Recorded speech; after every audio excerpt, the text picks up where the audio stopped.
Hola mis amigos, bueno, vamos a comenzar hoy a dibujo digital.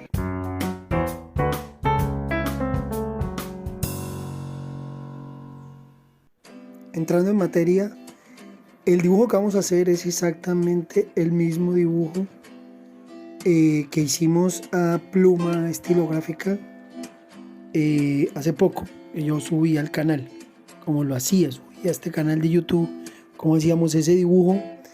El dibujo a pluma pues era pluma sobre papel, este es completamente digital.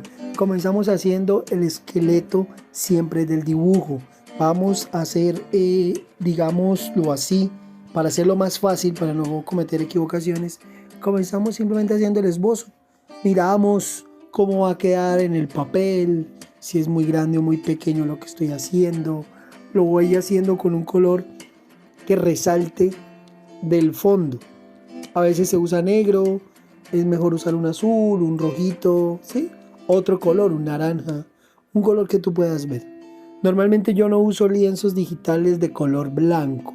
Los he usado, pero con el tiempo he aprendido que al usar lienzos digitales de color blanco, las cosas que deben ir de color blanco, pues no me doy cuenta si ya están coloreadas o no, ¿sí? Entonces prefiero usar un tono diferente, puede ser un gris suave, un cremita, un color que sea diferente del blanco.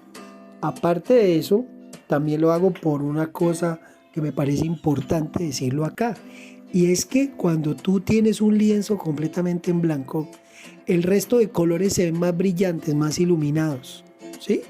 Entonces eso no me gusta porque si quiero ver un color bien como es el blanco, el resto del lienzo me lo hace ver muy brillante. Entonces me confunde un poco, digamos, la percepción del color. Entonces es mejor siempre un lienzo de un tono diferente al blanco. Entonces, continuando con esto, ya después de haber hecho el bosquejo, como se dan cuenta, hacemos el bosquejo y luego pasamos al entintado. En el dibujo digital siempre se trabaja por capas. Entonces, en una capa hago el esbozo y le pongo nombre a la capa, le coloco esbozo, o le coloco borrador, o le coloco simplemente como la composición. Le pongo el nombre que yo quiero, le pongo un número, para yo saber que esa es una capa que lleva eso. Normalmente yo la bloqueo para no terminar trabajando sobre esa capa. A veces la pongo más clarita, a veces la dejo como está, si no me molesta. Y la capa de entintado va encima, en otra capa. Y empiezo a entintar, puedo usar una pluma. Como es digital el dibujo, tengo muchas herramientas para hacer el entintado. Entonces yo puedo usar una pluma, un pincel, un crayón, un lápiz, lo que quiera. Aquí yo no usé un pincel, usé una pluma. Usé una pluma parecida a la estilográfica, pero digital. Entonces tenía un trazo muy chévere, un trazo que me gusta. Lo que empecé fue a marcar todo lo que ya tenía. Empiezo a marcarlo con el color que yo escogí, que quería hacerlo en negro, el entintado. Quería entintar netamente en negro. Si de pronto algo no me gusta, simplemente como es otra capa, pues lo borro y no hay problema. No hay ningún problema con eso. Se borra. Esa es la ventaja de trabajar por capas en el dibujo digital. Siempre va a ser mejor trabajarlo por capas. Cuando ustedes estén haciendo un dibujo digital, lo más sano que pueden hacer siempre el dibujo es ir mirando qué fue lo que hicieron. A veces lo que hacemos en el esbozo no nos gusta en el dibujo al final, cuando estamos entintando, ¿sí? Luego de que terminamos de entintar podemos quitar o podemos opacar, ocultar la capa del esbozo para que no nos estorbe de lo que estamos viendo, de lo que estamos observando. Este dibujo, como es digital, yo lo quería colorear, porque el dibujo en tinta no le eché color. Al dibujo en tinta no le eché color. Y como no le eché color al dibujo en tinta, lo importante siempre es que no se nos pierda de la mente lo que estamos haciendo y lo que queremos, el dibujo final. Yo aquí escogí una herramienta, de entre las muchas que hay, yo escogí una herramienta para hacer el coloreado, que es una tiza pastel suave. Pero antes de escoger los colores, de escoger la tiza, yo dije, bueno, ¿qué plantilla vamos a escoger? Entonces hay que buscar una plantilla de colores que te guste, una paleta de colores que te guste. Entonces me incliné por esta paleta, escogí. Yo normalmente tomo un pantallazo o hago un recorte de los colores que me gustan, me los llevo para el software y en el software los pongo a un ladito. Los pongo a un ladito y los tengo ahí, y cuando necesito los colores cojo la herramienta cuentagotas, señalo la herramienta cuentagotas, me voy hacia donde la necesito y la uso. Para colorear hay muchas formas. En este dibujo les estoy mostrando las dos formas de hacerlo. Una forma es al estilo como en el papel. Vas directamente donde necesitas el color, creas una capa de color y comienzas a colorearla. Pero te puedes salir y tienes que empezar a borrar como yo hago en el video. Pero también hay algo que se puede usar y es la varita mágica. La varita mágica te permite seleccionar un área y colorear solamente esa área y no te vas a salir de esa área. Esto es chéverísimo porque te ahorra tiempo. A mí me gusta hacerlo de las dos formas, como para que no se me olvide, y te sirve también como ejercicio para el pulso. De la paleta de colores que escogí, me parece que el verde, este turquesa, iba chévere. Se veía chévere en el personaje, en el cartón que hicimos, se veía chévere. Entonces le dije, voy a usar este color. Y ese color siempre tengan presente ustedes, eso no me canso de decirlo.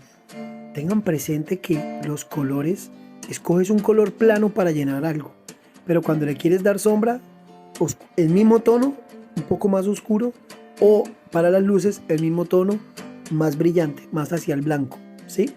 Sin que se note demasiado, o sea, que se siga notando que es un color, que se siga notando que es tu color de base, pero que tú lo que necesitas es un poquito más oscuro. Entonces no hay problema por ese lado, ¿sí? Lo que quiero resaltar es que no haya ningún problema en que ustedes de pronto digan, no, se ve diferente. Claro, si cambias mucho el color se va a ver diferente. Así se pueden hacer a nivel digital las sombras, entonces no hay problema. Eso siempre va bien. Va bien hacerle sombras, ¿por qué? Porque le das volumen a la figura, le das volumen a lo que estás dibujando. Entonces si haces algo y lo dejas plano con un color, pues no se va a notar nada. Pero si le haces una sombra, la sombra siempre va a ir opuesto a donde viene la luz. Si la luz viene de la izquierda, la sombra es a la derecha.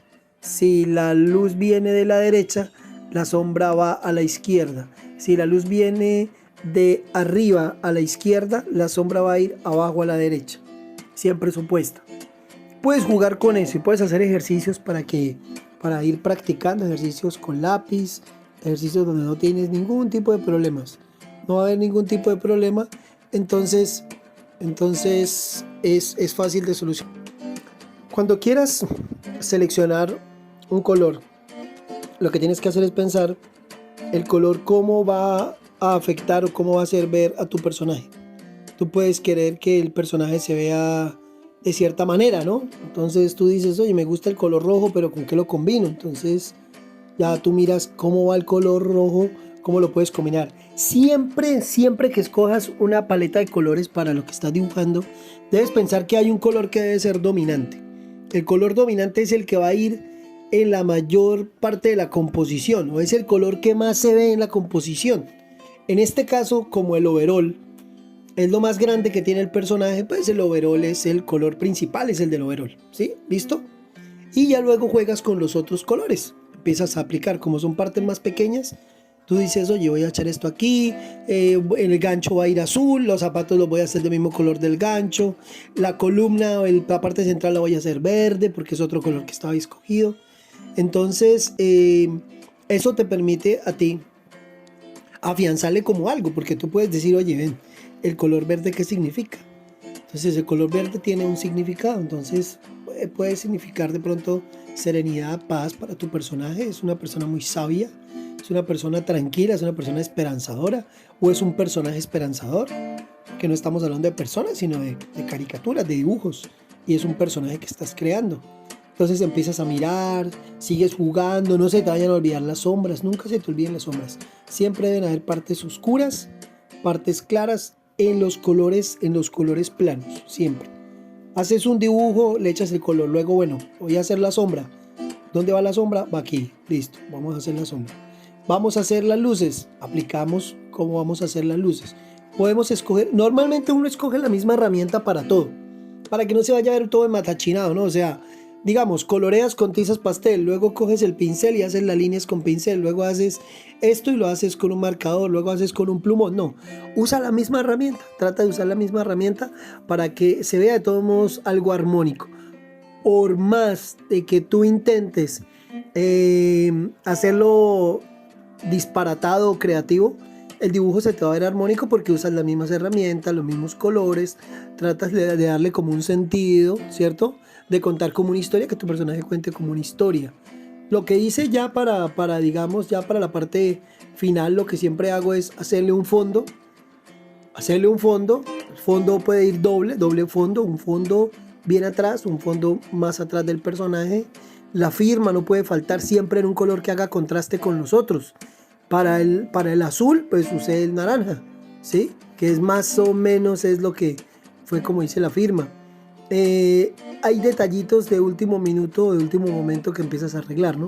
De pronto no te gustó algo como quedó, no te gustó un color, vuelves y lo repasas, de pronto miras más de cerca, si te diste cuenta en este video que hice, que grabé, fue la pantalla, realmente yo hago mucho zoom en muchas partes, hago mucho zoom en muchas partes para verificar que lo que estoy mirando sea realmente lo que perciben mis ojos, porque de pronto estoy percibiendo una cosa y cuando ya me acerco veo que no es. No era lo que estaba pensando. Espero que les guste, mis amigos. Nos vemos después. Chao, chao.